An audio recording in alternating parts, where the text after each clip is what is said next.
Welcome students, आपका मैं स्वागत करता हूं अल्फा मेंटर्स के ऑनलाइन क्लासेस में, जहां पे मैं आपसे डील कर रहा हूं मैथमेटिक्स के chapter introduction to trigonometry.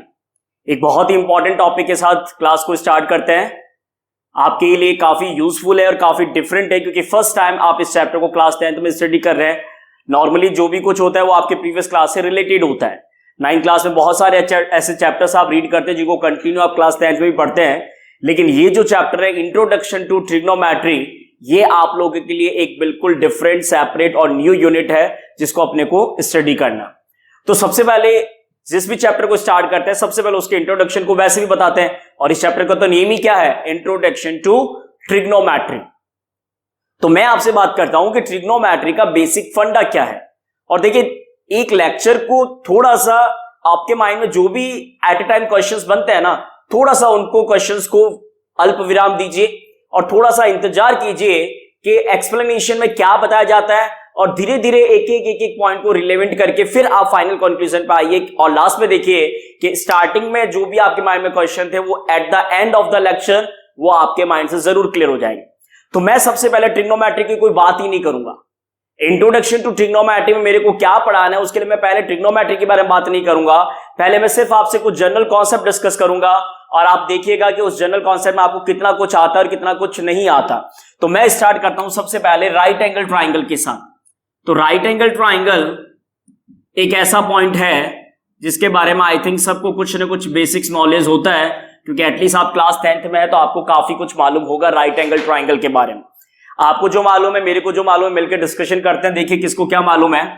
Right angle triangle के लिए जब भी आप रिप्रेजेंटेशन बनाते हैं, so out of the 3 angle one of the angle value is 90 degree. Right angle triangle का बेसिक स्ट्रक्चर यही होता है कि जो भी स्ट्रक्चर आप रिप्रेजेंट कर रहे हैं उस स्ट्रक्चर में कोई एक एंगल वैल्यू आपका क्या होगा, 90 डिग्री होगा definitely. If this one angle is 90 degree, so what are the values of the other two angles if angle B is equal to 90। देखिए सिंपल सी बात है कि अगर राइट एंगल है तो एंगल तो 90 डिग्री होगा, कंफर्म है। if angle B is equal to 90 degree, then what we can say the remaining two angles A and C for this diagram, then we will see angle A B is equal to 90, so angle A and angle C are acute angle। yes beta, what are these angles named? These angles named are acute angle। Now what is the means of acute angle? Acute angles are those which is the value between 0 degree to 90 degree। acute angles are those angles which have the values between 0 degree to 90 degree। अब students के mind में question होता है, sir ऐसा क्यों, 0 to 90 के between क्यों? तो देखिए, एंगल सम प्रॉपर्टी आप सबको पता है। What is the angle sum property of a triangle? That is sum of angle is 180 degree। तो एंगल्स का सम अगर 180 है तो A plus B plus C is equal to 180। If one of the angle is 90 degree, then if angle B is equal to 90, then we will say angle A plus angle C is equal to 90। Am I right? If angle B is equal to 90, then sum of the other two angles is also 90 degree। So I am writing here A plus C is equal to 90। So definitely if sum of the two angle is 90 degree, then value of them is between 0 to 90 degree। ध्यान रखिएगा, between 0 to 90 degree। Okay, let's continue with the next point। In a right angle triangle, the three sides are named as, right angle triangles के 3 sides के name क्या क्या होते हैं, सबको मालूम है क्या? Yes, base, perpendicular and the hypotenuse। For base, the abbreviation used as B। For perpendicular, the abbreviation used as P, and for hypotenuse, abbreviation used as H। Okay students, base के लिए मैं B लिखूंगा, perpendicular के लिए P represent करते हैं, और hypotenuse के लिए H रिप्रेजेंट करते हैं। तो अगर जनरल जो बोर्ड पे डायग्राम ट्राइंगल ABC बन रहा है, इसके रिगार्डिंग अगर किसी स्टूडेंट से पूछे that what is the base, तो definitely he or she will what reply, he or she will tell, sir BC is the base। what is the perpendicular? Sir AB is the perpendicular। and what is the hypotenuse? Sir AC is the hypotenuse। according to his or her knowledge, he or she is right, क्योंकि आपको यही बताया जाता है कि horizontal line आपका base होता है, vertical line perpendicular है, and the side opposite to the right angle, the side opposite to the right angle is the hypotenuse। And we know that the hypotenuse is the longest side. जो hypotenuse है वो आपका सबसे longest side होता है, तो right angle के opposite sides को बोलते हैं हाइपोटेनियस। और जो आपका नॉलेज है उसके अकॉर्डिंग जो हॉरिजॉन्टल लाइन होता है वो बेस और जो वर्टिकल लाइन होता है वो परपेंडिकुलर। लेकिन आज इस क्लास में आपके इस नॉलेज को मैं अपडेट करूंगा, जैसे व्हाट्सएप को, मैसेंजर को आप अपडेट करते हैं, वैसे ही आपके इस इंफॉर्मेशन को मैं अपडेट करने जा रहा हूं। किस कंटेंट के साथ, क्या रिलेवेंट कंडीशंस के साथ? तो अब मेरी बात ध्यान से सुनिएगा कि राइट एंगल ट्राइंगल का जो एंगल आप 90 डिफाइन करते हैं, उस 90 के अपोजिट जो टू एंगल्स है, एंगल ए और एंगल सी, जो other than remaining two angles है, जिनको आप बोलते हैं एक्यूट एंगल्स। क्या बोलते हैं? क्यूट से होते हैं, इसलिए इनका नाम क्या होता है? एक्यूट एंगल्स होते हैं। क्लियर? तो एक्यूट एंगल्स जो ए और सी है, इसके रेस्पेक्टिव आपको बेस और परपेंडिकुलर को डिफाइन करना सीखना है। मेरी बात ध्यान से सुनिएगा, जो आपके पास में एक्यूट एंगल्स है, उन एक्यूट एंगल्स के बेसिस पे आपको बेस और परपेंडिकुलर को डिफाइन करना सीखना है। और वो कैसे डिफाइंड होगा? For acute angle C, listen my point carefully, for this acute angle C, the adjacent side of the angle is called base. For acute angle C, the adjacent side of angle is called base and the vertical line is called perpendicular. Get it? For angle C, that is the acute angle, the adjacent side is the base. Sir वो adjacent क्या होता है? Adjacent का मतलब जो उसका neighbor होता है, जो उसका पड़ोसी होता है। तो angle C के adjacent कौन है? BC। तो सर एंगल C के adjacent तो AC भी है, लेकिन AC का तो पहले से प्लेस बुक हो चुका है, क्योंकि AC आपका इस ट्राइंगल का क्या होता है? हाइपोटेनियस होता है। राइट एंगल बी पे है, राइट एंगल अगर बी पे है तो उसका अपोजिट क्या होता है? हाइपोटेनियस। तो हाइपोटेनियस आपका फिक्स है, वो क्या है? एसी है। तो इस एंगल सी का एडजेसेंट साइड कौन सा हुआ? BC, that is the base. Vertical line कौन सा हुआ? AB, that is the perpendicular. तो इसका मतलब क्या एंगल ए के रेस्पेक्ट में ये चेंज हो जाएंगे? डेफिनेटली चेंज होगा। आइए मिलकर डिस्कशन करते हैं। For acute angle A, with respect to acute angle A, which one side is the adjacent? The adjacent side is AB. So that means for acute angle A, with respect to acute angle A, the adjacent side AB is the base, the vertical line. Now which is the vertical line? जो right angle पे perpendicular है, that adjacent side, that side BC is the perpendicular and the hypotenuse is fixed, that is the AC.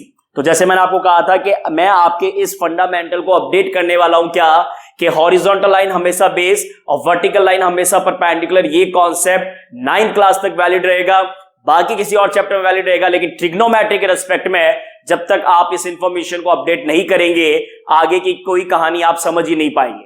तो आगे की कहानी को समझने के लिए पहले कैरेक्टर क्या समझना जरूरी है कि एडजेसेंट साइड कौन सा बेस होगा और कौन सा परपेंडिकुलर होगा। तो इस पे लास्ट कंक्लूजन क्या है? जिस एक्यूट एंगल के रेस्पेक्ट में आप बात कर रहे हैं, उस एक्यूट एंगल के पॉइंट ऑफ व्यू से जो एडजेसेंट साइड है वो आपका बेस है एंड जो अदर परपेंडिकुलर साइड है वो आपका परपेंडिकुलर, जो वर्टिकल लाइन है वो आपका परपेंडिकुलर बनेगा। तो last final discussion for acute angle C, with respect to acute angle C, BC is the base and AB is the hypotenuse. And for acute angle A, with respect to acute angle A, the AB is the base and BC is the perpendicular, and for both acute angle the hypotenuse will remain fixed, that is the AC. Now one students ask a question, so with respect to right angle which one is the base? If a students ask me a question, sir, with respect to the right angle which one is the base and which one is the perpendicular? So my dear students, with respect to the right angle, base and perpendiculars are not defined. Any sides you can take as a base and the other will be the perpendicular. Right angle के respect में कोई भी या base या perpendicular का fundamental नहीं है, ध्यान रखिएगा। बेस या परपेंडिकुलर जो भी आप डिफाइन करते हो, that is always with respect to the acute angle. आइए आगे चलते हैं कहानी के अंदर। तो जैसे मैंने कहा था कि मैं चैप्टर जिसका इंट्रोडक्शन आपसे स्टार्ट करूं, अभी तक उसके बारे में मैंने आपसे कोई बात ही नहीं की है। मैंने सिर्फ अभी आपसे डिस्कशन किया है राइट एंगल ट्राइंगल्स, उसके बेसिक्स एंगल्स की प्रॉपर्टीज के बारे में, उसके बेसिक्स फंडामेंटल्स, उसमें बेस, परपेंडिकुलर और हाइपोटेनियस, और फिर मैंने आपको बताया कि कौन सा साइड बेस होगा और कौन सा साइड परपेंडिकुलर होगा। अब मैं स्टार्ट करता हूं इंट्रोडक्शन टू ट्रिग्नोमेट्री के अंदर कि आपको क्या स्टडी करना है और मेरे को आपको क्या स्टडी करवाना है। ट्रिग्नोमेट्री के अंदर जिस पॉइंट पे सबसे पहले स्टडी करते हैं, this point, that point is the trigonometric ratio. Okay students, जिस टॉपिक के साथ अपना स्टार्ट कर रहे हैं introduction, that is the trigonometric ratios. Bar bar trigonometric trigonometric trigonometric बोलना नहीं है, परेशान नहीं होना है, तो शॉर्ट में इसका एब्रीविएशन यूज करते हैं क्या, टी रेशियो। शॉर्टकट का जमाना है, सबको पता है। तो ट्रिग्नोमेट्रिक रेशियो पूरा नहीं बोल के सिर्फ क्या यूज करेंगे, वर्ड्स टी रेशियो। आइए स्टार्ट करते हैं। टी रेशियोज के अंदर क्या इंट्रोडक्शन है। तो सबसे पहली बात तो ये कि जो टी रेशियोज डिफाइंड होते हैं वो एक स्टूडेंट्स को ये नॉलेज होना चाहिए कि what is the basics need of the T ratios, क्यों इनको डेवलप किया गया, क्या रीजन था कि मैथ्स में ट्रिग्नोमेट्री के अंदर टी रेशियोज को डिफाइन किया गया था। तो देखिए, अब इसको अगर समझना है तो पहले इस राइट एंगल की प्रॉपर्टीज को क्लियर करना जरूरी है, जो मैंने आपको बताया था एक्यूट एंगल। क्या बताया था, acute angle and the base perpendicular and the hypotenuse. तो देखिए, आप बेस परपेंडिकुलर और हाइपोटेनियस को लेके जो रेशियोज बनाते हैं, सर रेशियोज क्या होता है, ratios is the property that used to compare the two quantities. Ratios आपका वो प्रॉपर्टी होता है जो टू क्वांटिटीज में कंपेयर करता है, और रेशियो हमेशा यूनिट लेस होता है। ये आपको 6th क्लास में बता दिया था आपके टीचर ने। रेशियो हमेशा दो सेम क्वांटिटीज के कंपैरिजन में यूज किया जाता है और यूनिट लेस होता है।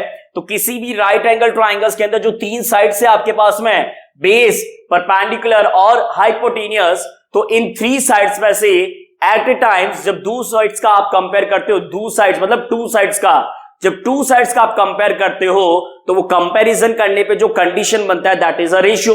फॉर एग्जांपल मैंने बेस और परपेंडिकुलर को कैसे लिखा, b by p और p by b। b और h की जब बात आती है तो maybe I will write b by h और h by b। p और h की जब बात आती है तो p by h और h by p। तो मेरे पास में 3 साइड्स है, 3 साइड्स के अगर डिफरेंट रेशियोज की बात करता हूं तो टोटल मेरे पास में 6 डिफरेंट रेशियोज एक्सप्रेशन बनते हैं। कितने बनते हैं, पूरे 6 कौन कौन से हुए आपको बता दिया।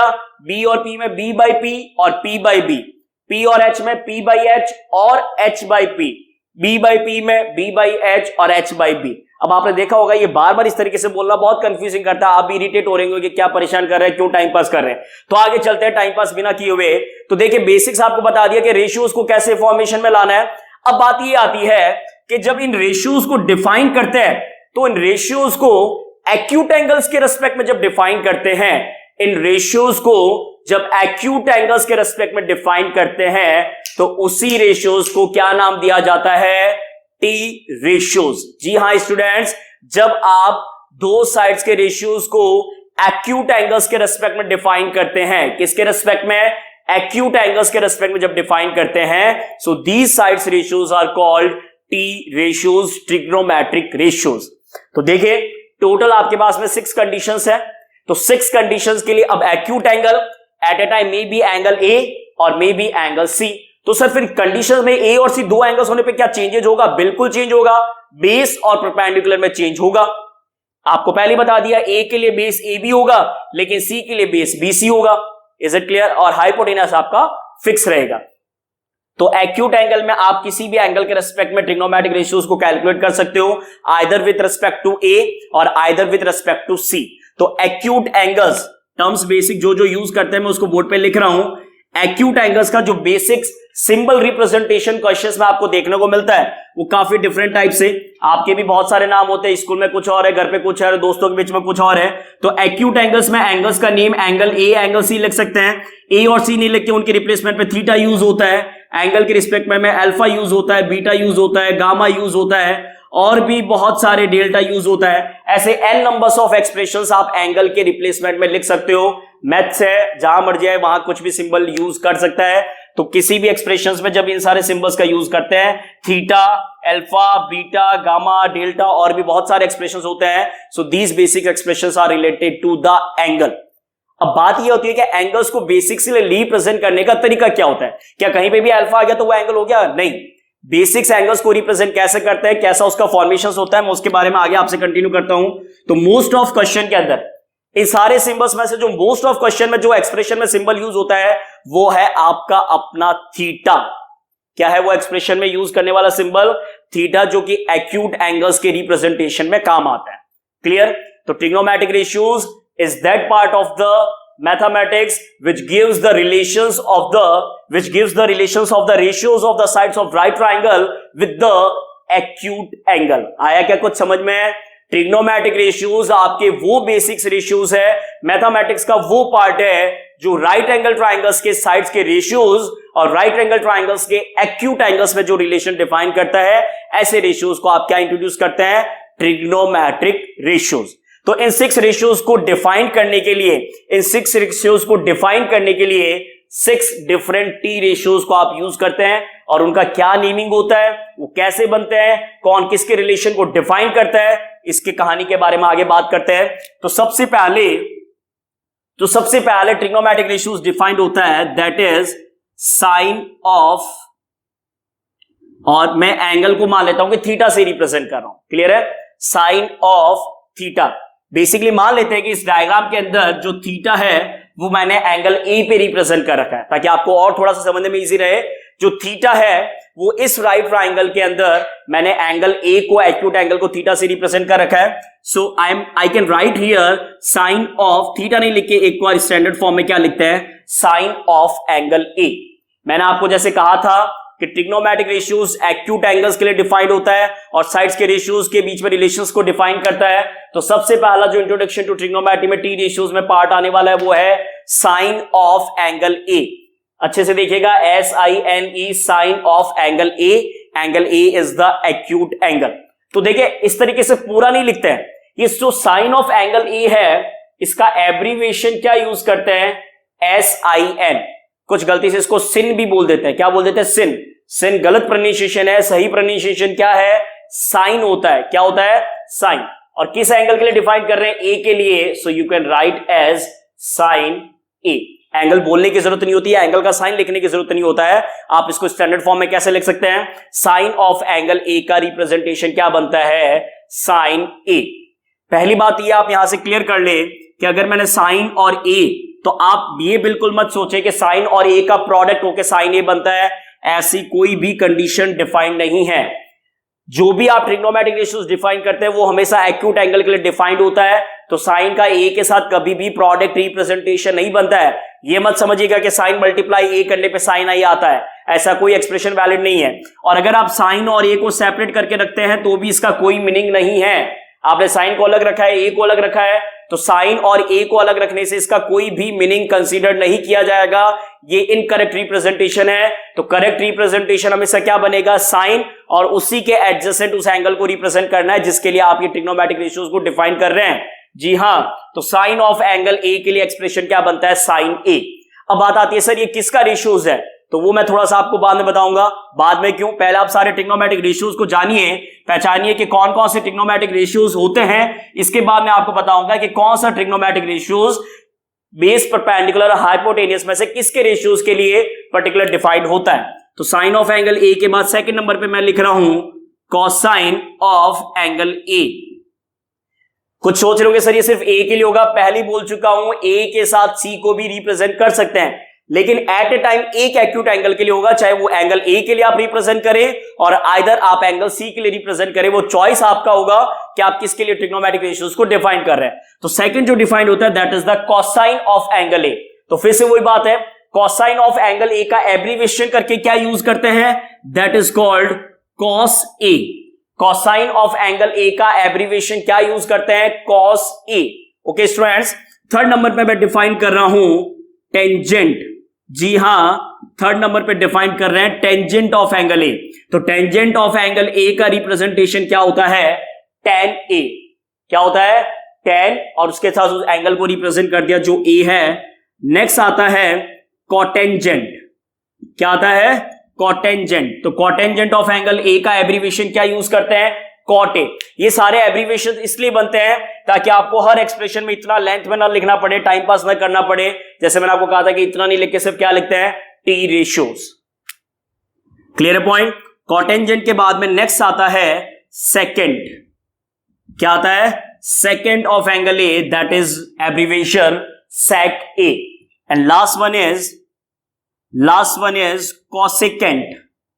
जी हां बेटा, जो है वो वर्ड मैं आपके सामने यूज कर रहा हूं, दैट इज कोसेकेंट।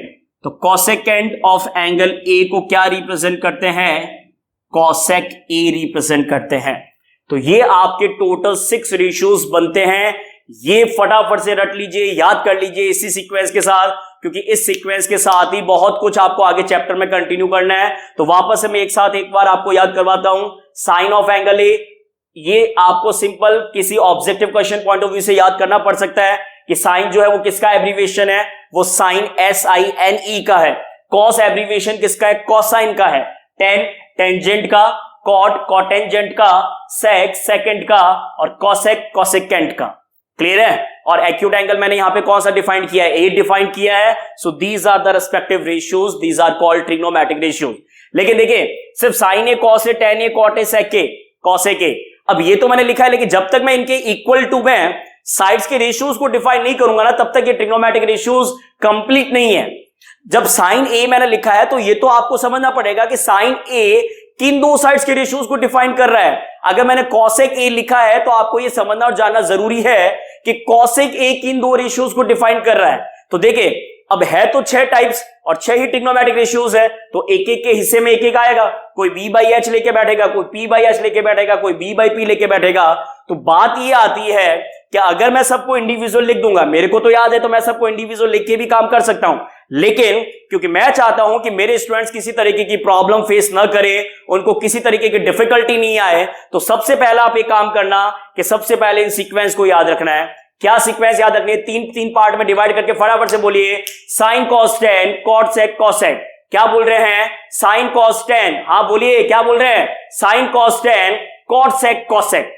अब देखिए बोलते समय तो ये चल जाता है sine cos tan, cot sec cosec, लेकिन लिखते समय जब तक इनके साथ आप एंगल को डिफाइन नहीं करेंगे, इसके रिप्रेजेंटेशन का कोई मीनिंग नहीं है। अगर आपने सिर्फ लिख दिया साइन तो भले ही लिख दो, इसका कोई मीनिंग ही नहीं है, इस साइन का कोई एग्जिस्टेंस नहीं है। ध्यान रखिएगा, जब तक कब तक, जब तक इसके साथ आप एंगल को डिफाइन नहीं करते। जी हां, किसी भी ट्रिग्नोमेट्रिक रेशियोज को अगर डिफाइन करना है, रिप्रेजेंट करना है, तो उसके साथ उसका एंगल रिप्रेजेंटेशन बहुत जरूरी है। चाहे वो ए से लिखे, चाहे सी से लिखे, चाहे थीटा से लिखे, चाहे अल्फा से लिखे, वो चॉइस आपका और क्वेश्चन का रहेगा कि आप इसको किस तरीके से रिप्रेजेंट करते हैं। तो टाइम वेस्ट नहीं करते हैं और मैं आपको बताता हूं कि कौन सा ट्रिग्नोमेट्रिक रेशियोज किस कंडीशन पे डिफाइंड होता है और किस तरीके से लिखते हैं। तो डायरेक्टली उस पॉइंट पे चलते हैं। जो इंपॉर्टेंट बात है क्या कि मैं डायरेक्टली वो आपको स्टेप बता देता हूं जिससे आप इसको लिखने में बहुत ईजी, बहुत कंफर्ट फील करेंगे। कैसे आप इस तरीके से याद करेंगे, PBP HHB, PBP HHB, सबको बता दिया। P परपेंडिकुलर के लिए होता है, B बेस के लिए होता है, H हाइपोटेनियस के लिए होता है। बार बार पूछने की जरूरत नहीं है कि P क्या है।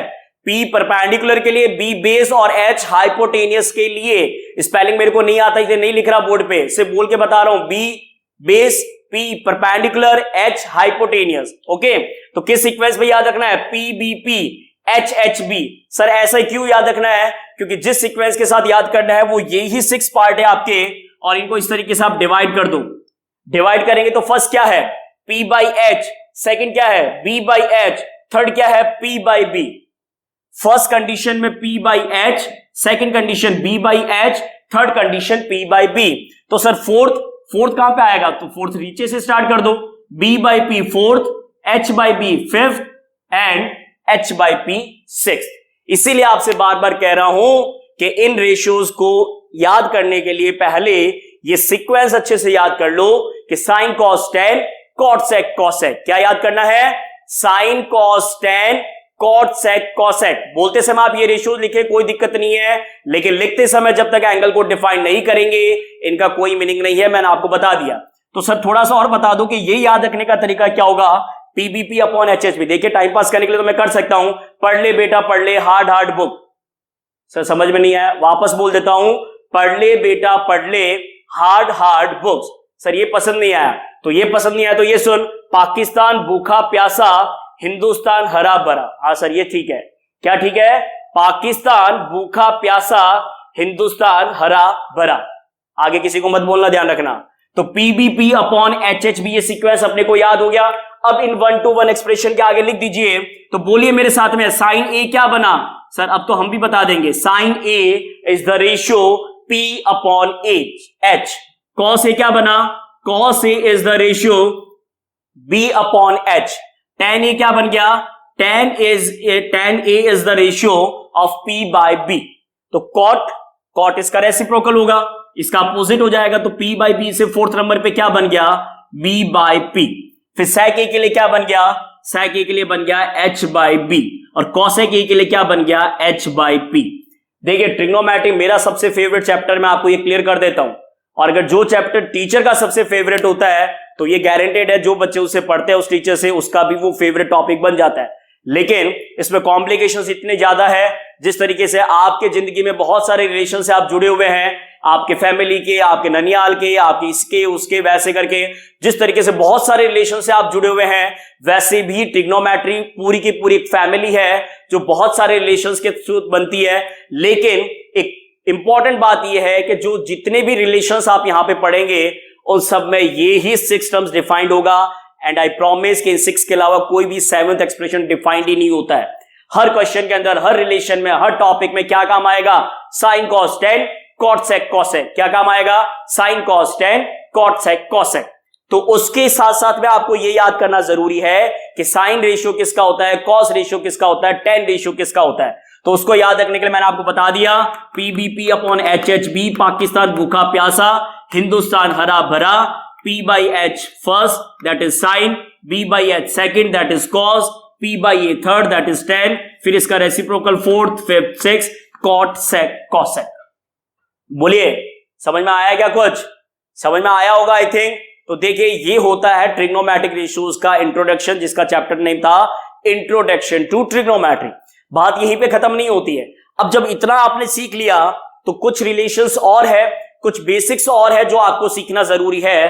तो वो बेसिक्स क्या है उसके बारे में मैं आपको बताता हूं। तो सबसे पहले मैंने स्टार्ट किया था राइट एंगल्स के साथ में, आपको राइट एंगल्स के बेस परपेंडिकुलर हाइपोटेनियस को। चलिए एक काम करते हैं, पहले आप मेरे को ये बताइए कि इस डायग्राम के रेस्पेक्ट में, देखिए ये आप लोग लिख लीजिएगा, पीबीपी अपॉन HHB मैंने आपको याद करवा दिया। अब अपने काम करते हैं कि जो डायग्राम बोर्ड पे बना हुआ है, इस डायग्राम पे बोर्ड पे जो एंगल ए है, इसके लिए मेरे को फटाफट से बताओ परपेंडिकुलर क्या है, क्योंकि मैंने लिखा है साइन ए। तो इस डायग्राम के रेस्पेक्ट में साइन ए के लिए परपेंडिकुलर कौन है, क्या इसके लिए परपेंडिकुलर ए बी है क्या, बिल्कुल नहीं है। क्योंकि क्या बोला गया था, क्या समझाया गया था, जिस एंगल के लिए आप ट्रिग्नोमेट्रिक रेशियोज लिखेंगे उस एक्यूट एंगल का एडजेसेंट साइड बेस होता है, और फिर जो 90 डिग्री पे परपेंडिकुलर आता है उसको आप पी से रिप्रेजेंट करते हैं। तो इस एक्यूट एंगल ए के लिए जहां पे थीटा बन रहा है, ये एडजेसेंट साइड ए बी तो आपका बेस है और परपेंडिकुलर आपका बीसी है। तो यहां पे मैं लिख रहा हूं बीसी अपॉन एच फिक्स है एसी। कॉस ए के लिए होता है बी बाई एच, तो इस डायग्राम के लिए एंगल ए के लिए बेस है आपका ए बी, तो मैंने लिखा ए बी बाई ए सी। फिर होता है परपेंडिकुलर अपॉन बेस, तो बार बार टाइम पास करने की जरूरत नहीं है, परपेंडिकुलर बीसी और बेस ए बी। फिर कॉट ए होता है बी बाई बी, तो बी आपका ए बी हो गया, पी आपका बीसी हो गया। सेक होता है एच बाई बी, तो एच आपका क्या हो गया ए सी, और बी क्या हो गया आपका ए बी। और फिर कॉसेक जो होता है वो एच बाई पी, तो एच आपका ए सी और पी आपका क्या होगा पी बी सी। क्लियर हो गया। तो राइट एंगल ट्राइंगल एबीसी के लिए एक्यूट एंगल ए पे अगर थीटा को रिप्रेजेंट कर रहे हैं, तो एक्यूट एंगल ए के लिए बेस और परपेंडिकुलर वैल्यूज मैंने आपको रिप्रेजेंट कर दी। और हाँ, ये जब trigonometric ratios acute angle C के लिए डिफाइंड होगा, जब यही एक्यूट एंगल सी के लिए डिफाइंड होता है, तो ध्यान से देखिएगा, एंगल सी के लिए जो बेस है आपका, एंगल सी के लिए बेस आपका बीसी, परपेंडिकुलर आपका ए बी और हाइपोटेनियस आपका ए सी। और एंगल ए के लिए, एक्यूट एंगल ए के लिए बेस आपका ए बी, परपेंडिकुलर आपका बी सी और हाइपोटेनियस आपका ए सी। हाइपोटेनियस फिक्स रहेगा क्योंकि वो फिक्स प्रॉपर्टी होता है, side opposite to the right angle is the hypotenuse. तो ये जितने भी ट्रिग्नोमेट्रिक रेशियोज आपने डिफाइन किए हैं, इनके बीच में कुछ कॉमन रिलेशंस जो है वो आप यहीं से क्लियर कर सकते हैं। वो कॉमन रिलेशंस क्या बनते हैं यहां पे देखिए होगा, बहुत ध्यान से समझा रहा हूं, सुनिएगा। साइन आपने P बाई एच को डिफाइन किया किसी एक्यूट एंगल ए के लिए, तो उसी एक्यूट एंगल ए के लिए जो कॉसेक है वो क्या डिफाइंड होता है, H बाई पी। मैंने लिखा था ना PBP अपॉन HHB, ये लिखा था मैंने कंडीशन में, क्या लिखा था, PBP अपॉन HHB। तो इस PBP अपॉन HHB को जब आपने इस तरीके से डिवाइड किया, तो first, second, third, fourth, fifth, six, तो देखिए इतने समझदार तो आप खुद है कि जो फर्स्ट रेशियोज डिफाइंड हुआ था और जो 6 रेशियोज डिफाइंड हुआ है, क्या रिलेशन बना उनके बीच में। फर्स्ट और सिक्स के बीच में क्या रिलेशन बना सर? उनके बीच में रिलेशन बना, these are the reciprocals of each other for the same acute angle. क्या रिलेशन बना फर्स्ट और सिक्स में? फर्स्ट का होता है साइन, सिक्स पे होता है cosec, so sine and cosec are reciprocal of the each other for the same acute angle. ये ध्यान रख लीजिएगा, मैं सेम एक्यूट एंगल के रेस्पेक्ट में बोल रहा हूं, एंगल चेंज नहीं करना। एंगल अगर सेम है, थीटा वैल्यू अगर सेम है, एंगल ए के रेस्पेक्ट में अगर आप बात कर रहे हो, तो जो वैल्यू साइन ए का होता है उसका रेसिप्रोकल वैल्यू कॉसेक ए का होता है। किसका होता है? cosec A. So which are the reciprocals to each other? Sin theta and cosec theta are the reciprocal of the each other. So reciprocal का मतलब, रेसिप्रोकल का मतलब उल्टा, न्यूमरेटर डिनोमिनेटर में, डिनोमिनेटर न्यूमरेटर में। तो सर इसका मतलब सिर्फ साइन और कॉसेक थोड़ी है, फिर तो बाकी दो और भी और रेसिप्रोकल्स है। हाँ बिल्कुल है। कौन कौन है बाकी दो रेसिप्रोकल? सो सेकंड नंबर और फिफ्थ नंबर। तो सेकंड नंबर पे कौन है? सेकंड पे कॉस है, और फिफ्थ पे कौन है? फिफ्थ पे सेक है। तो बिल्कुल सही बात है, एक और रिलेशन बन गया, क्या? cos theta and the sec theta.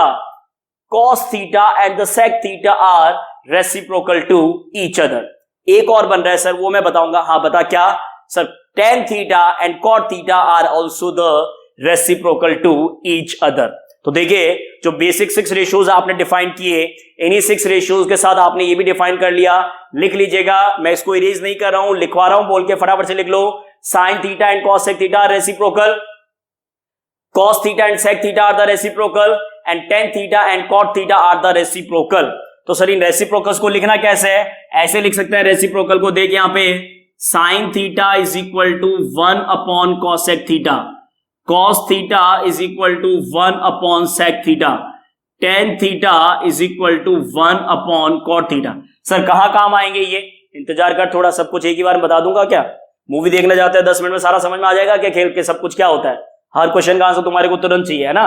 Sign theta reciprocal cosec theta, cos theta reciprocal sec theta, tan theta reciprocal cot theta. तो ये बेसिक्स रिलेशंस है जो आपको याद रखने हैं, जो आपको आगे किसी न किसी क्वेश्चंस में प्रेफर करने को मिलेंगे कि कहीं पे भी क्वेश्चन में साइन है सॉरी, आपको रिक्वायर्ड है कॉसेक की, तो आप उस साइन थीटा को रिप्लेस करके 1 upon cosec theta, cosec theta है रिप्लेस करके 1 अपॉन साइन थीटा। ये कहानी कॉस थीटा है रिप्लेस करके 1 upon sec theta, sec theta है रिप्लेस करके 1 upon cos theta, tan theta है रिप्लेस करके 1 अपॉन कॉट थीटा, और कॉट थीटा है तो रिप्लेस करके 1 अपॉन टेन थीटा। इस तरीके से आप रेसिप्रोकल्स रिलेशंस को डिफाइन कर सकते हैं। क्लियर है मेरे स्टूडेंट्स? इस तरीके से आप रेसिप्रोकल्स रिलेशंस को डिफाइन कर सकते हैं। इस पार्ट को मैं इरेज कर रहा हूं, बहुत देर हो गया, आपने नोट कर लिया होगा। अब देखिए कुछ पॉइंट्स मैं और बता देता हूं। सर सब कुछ आज ही बता दोगे क्या? थोड़ी देर और वेट करो। देखिए कुछ पॉइंट्स इंपॉर्टेंट और बता देता हूं। क्या रिलेशन है? आपने बेसिक ट्रिग्नोमेट्रिक रेशियोज को सीख लिया, हाँ सर सीख लिया। आपने ट्रिग्नोमेट्रिक रेशियोज में ये डिफाइन करना सीख लिया कि कौन किसका रेशियो होता है, हाँ सर वो भी सीख लिया। आपने रेसिप्रोकल्स भी सीख लिए, बिल्कुल ठीक है। अब मैं एक इंपॉर्टेंट रिलेशन पे बात कर रहा हूं। क्या? देखिएगा इधर, साइन के लिए अगर मैंने ए लिखा है और कॉस के लिए भी ए के लिए अगर डिफाइन कर रहा हूं, तो ये होता है P बाई एच और ये होता है B बाई एच। तो एक काम करते हैं कि एक रिलेशन आपके सामने अपडेट करता हूं। क्या? Sine A upon cos A is equal to, sine ratio होता है P बाई एच का, और इसके साथ मेरे को रेशियो लिखना है कॉस ए का, कॉस ए रेशियो होता है B बाई एच का। अब एंगल अगर सेम है तो इसका मतलब ए की राइट एंगल ट्राइंगल की अगर बात कर रहे हैं तो उसका हाइपोटेनस भी तो क्या होगा? सेम ही होगा ना। अगर एक्यूट एंगल सेम है तो उस एक्यूट एंगल के लिए जो साइन का हाइपोटेनस है वही हाइपोटेनस किसके लिए होगा? कॉस के लिए। तो रेशियोज को जब डिफाइन किया तो हाइपोटेनस है, हाइपोटेनस का टर्म स्वाहा कैंसिल हो गया। तो क्या बचा न्यूमरेटर में? न्यूमरेटर बचा P, डिनोमिनेटर में बचा B। अब बताइए मेरे को इन 6 में से P बाई B किसके लिए है? ढूंढो जरा, ढूंढो साजना, क्या है? P बाई B किसके लिए है? सर वो तो 10 के लिए है। P बाई B का रेशियो किसके लिए है? 10 के लिए। तो इसका मतलब ये कहना गलत नहीं होगा क्या? tan A is equal to sine A upon cos A। पहले ही बोला था कि ये 6 टर्म्स है, लेकिन इन 6 टर्म्स के इतने सारे रिलेशंस है कि आप कंफ्यूज हो जाएंगे कि कौन कौन सा याद रखे और कहां कहां से याद रखे। तो मैं जरूर आपकी हेल्प करूंगा कि कौन कौन से याद रखने हैं, कैसे याद रखने हैं। उसके लिए आप बिल्कुल टेंशन मत लीजिए, बस टाइम टू टाइम जो रिलेशन बता रहा हूं उसको अपने कॉपी में अच्छे से नोट डाउन कर लो और बार बार से उनको रिपीट करते रहो, रिवाइज करते रहो। तो tan A का अगर साइन A अपॉन कॉस है तो एक स्टूडेंट ने मेरे को कहा सर तो फिर ऐसा रिलेशन कॉट के लिए भी बन सकता है। उससे मैंने पूछा क्यों भाई, कैसे बन सकता है? तो उसने क्या रिप्लाई किया कि सर tan का रेसिप्रोकल तो cot होता है। आपने तो बताया था कि tan का रेसिप्रोकल कौन होता है? cot होता है। तो tan a अगर sin a upon cos a है, अरे हाँ सही बात है, तो tan a अगर अपन sin अपॉन cos a लिख सकते हैं तो cot a क्या लिख सकते हैं? सर cot a को आप लिखो cos a upon sin a। Very good, बहुत होशियार हो गया आप तो। tan a को क्या लिखा? sin a upon cos a, तो cot a का रिलेशन क्या बन गया? cos a upon sin a। अब देखिए मैथ्स में यही सबसे बड़ी प्रॉब्लम है कि जब इंट्रोडक्शन समझाते हैं तब तो 99% बच्चे के लिए यस सर समझ में आ गया, लेकिन जैसे ही उस कंटेंट को क्वेश्चन से रिलेट करते हैं सबके सुपड़े साहब, पता ही नहीं चलता कि क्या पढ़ा है, क्यों पढ़ा है, क्यों पढ़ाया गया था। तो जब तक क्वेश्चन से अप्लाई नहीं करेंगे ना तब तक ये कहानी आपके लिए कुछ नहीं है।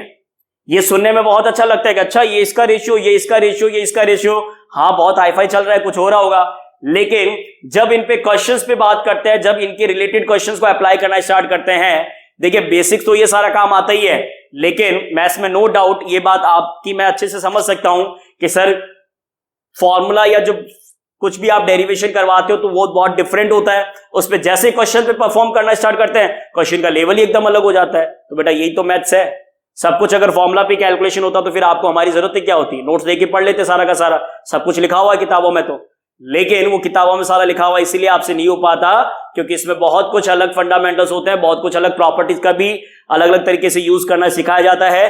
तो अभी फिलहाल आप इस क्लास में इन सब चीजों को बहुत अच्छे से प्रिपेयर कर लीजिएगा। अगर नहीं करेंगे तो नेक्स्ट क्लास में अटेंड मत कीजिएगा, पहले बता दे रहा हूं। अगर बिना इसको याद किए हुए, बिना इसको अपडेट किए हुए अगर नेक्स्ट क्लास में आ गया ना तो सोच लेना, ध्यान रख लेना, तुरंत से नेट ऑफ करवा दूंगा तुम्हारा।